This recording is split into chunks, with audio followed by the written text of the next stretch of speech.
friends. When this episode airs, it will almost be springtime, and thank God. However, Puxatawny Phil did in fact see his shadow, so 6 more weeks of winter, I guess. And even less now, maybe. Anyway, today we're going to talk combating winter blues and seasonal depression because I certainly struggle with it and know so many people who do.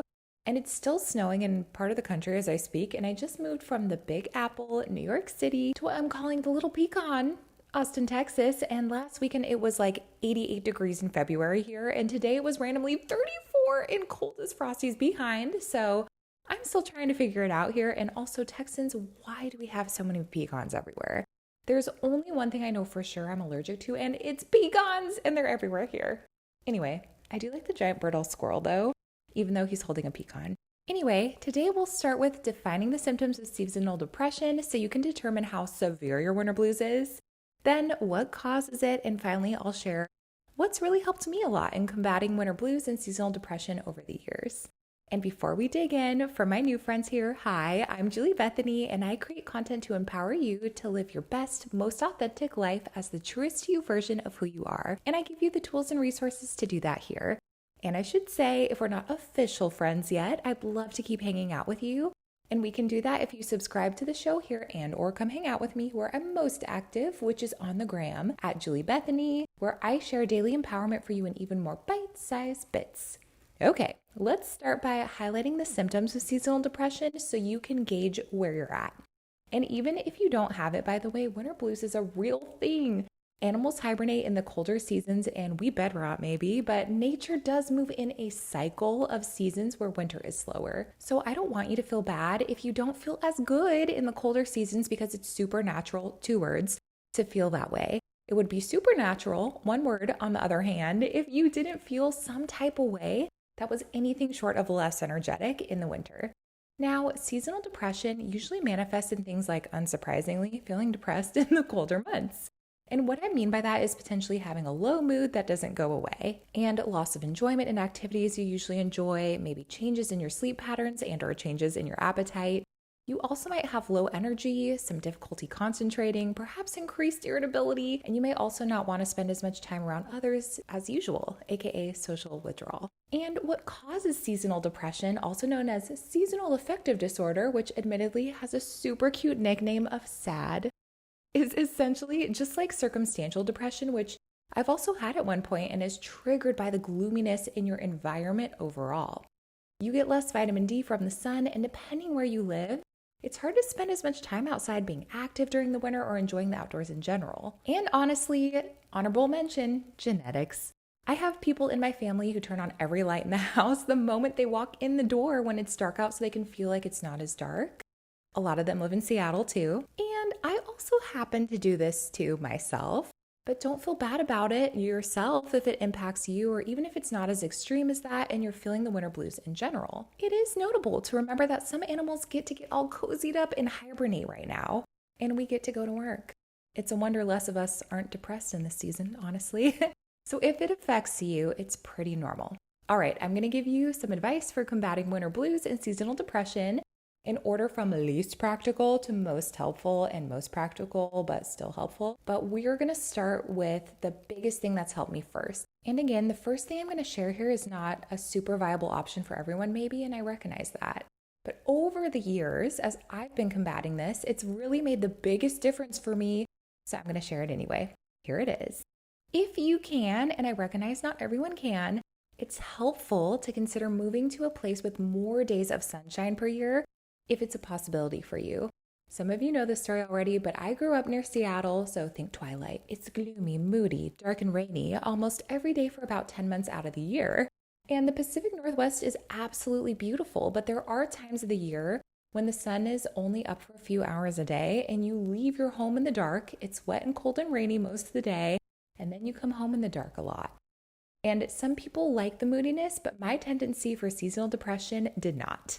So I moved for college to sunny SoCal, and I'll be honest, it can get weird when there aren't seasons when you're used to seasons, but it did improve my seasonal depressive symptoms a lot being in a sunny place. So I lived in LA and Orange County for 10 years, and then I moved to New York City for 5. And I forgot I have things like seasonal depression-like tendencies. So I had to relearn what to do in a climate like that. And I eventually moved to Austin, of course, here.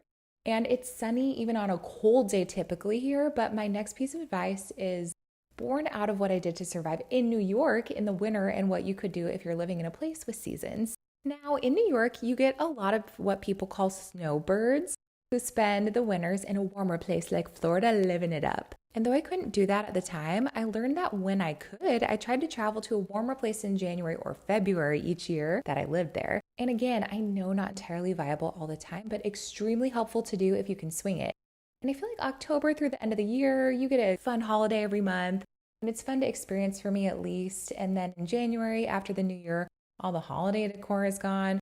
Or if you're like me, honestly, it's gone by Valentine's Day-ish. And it's just sort of bleh outside. So putting a trip in there to visit our pal the sun or pal who lives in a sunny place, feed two birds with one scone, at some point during those couple months not only gives you something to look forward to, but also shakes you out of that super cold environment that you're shaking in for a moment. And that was extremely helpful for me. So plan a fun trip to see the sun if you can in the colder months. Next, I recommend starting a new tradition for yourself. You don't have to book a trip to look forward to a tradition you do every year. This is my nerdy side about to come out, but I started reading the whole Harry Potter series every winter in New York, and I've done that for 5 years now. And I love reading, but for you, that could be watching your comfort show at the same time every year. And that helps because it's something you know you enjoy and can look forward to, and often it doesn't cost a dime. You could also watch something that has a new episode every week, like The Bachelor, if it's running, for example. And it is right now, and I'm super behind on this season anyway. Next, I recommend using your TV screen or laptop or whatever to put up scenes of where you wish you could be right now while you're bopping around at home or bed rotting. No judgment. This is a judgment-free zone.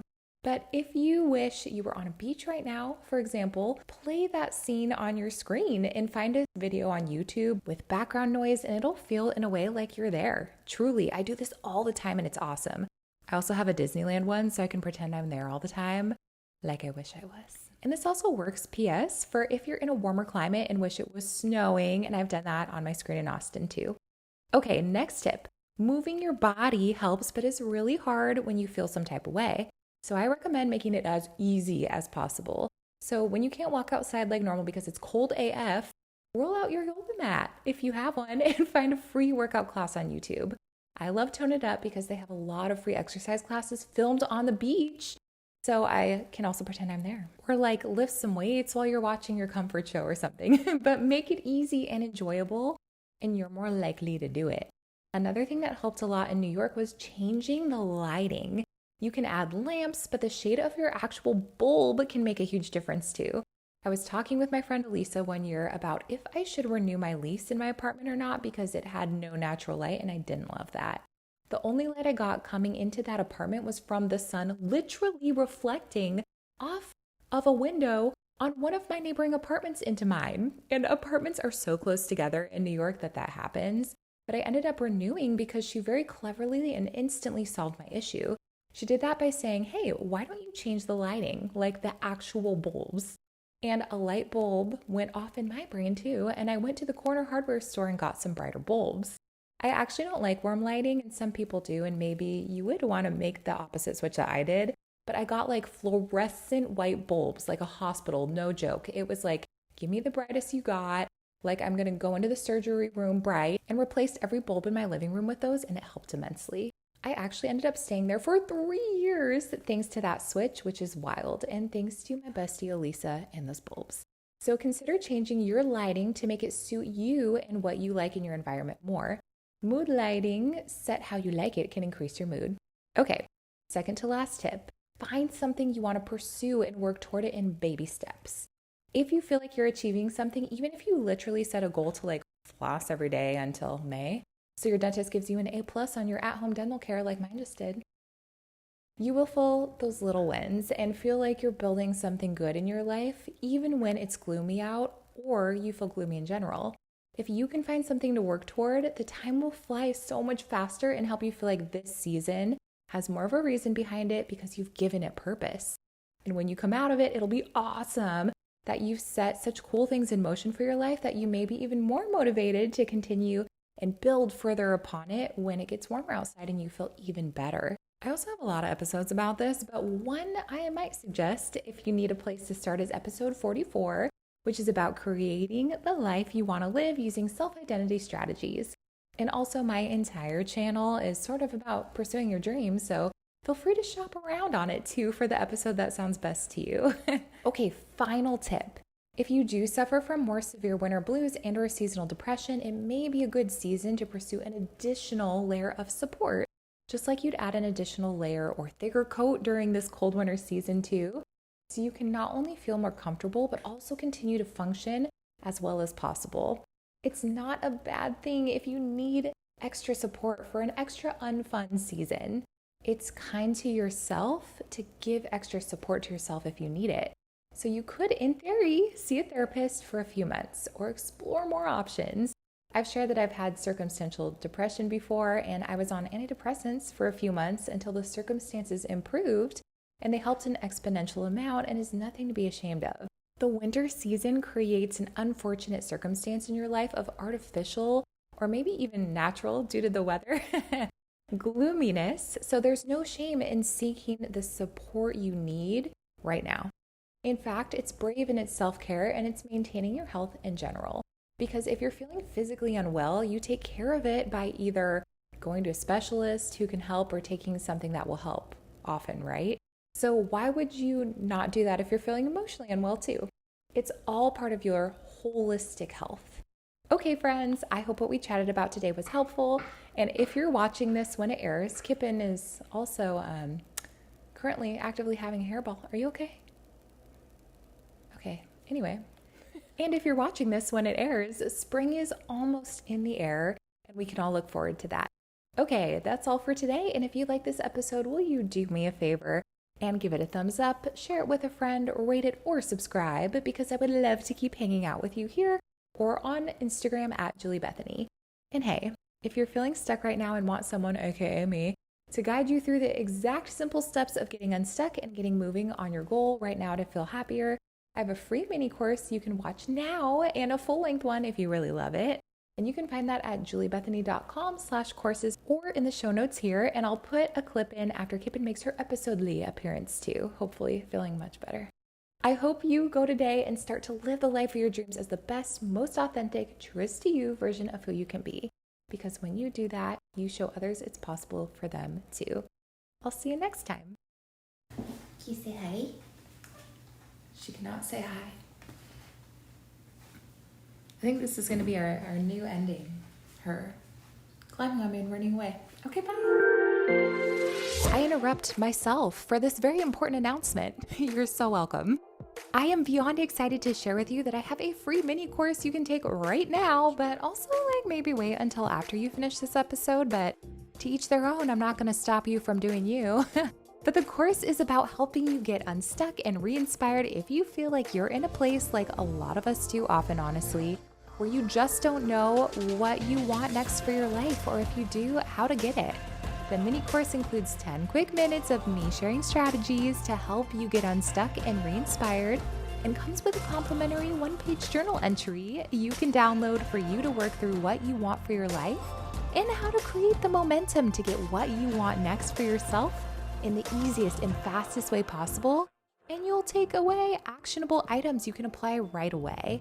And as a bonus, after the initial course, if you still left wanting more, I'll tell you about my full-length version of that course that will walk you through creating a goal and a plan to achieve it in order to get you closer to the life of your dreams you want to be living, and the exact steps to do that over the next 3 months.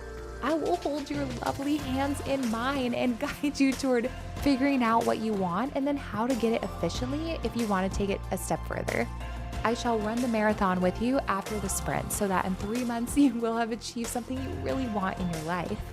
All good things take time, so for the sake of the best version of yourself and the life you could be living 3 months from now, which will fly by, you don't need to put off your dreams any longer. You deserve to live the life of your dreams as soon as possible, because why not?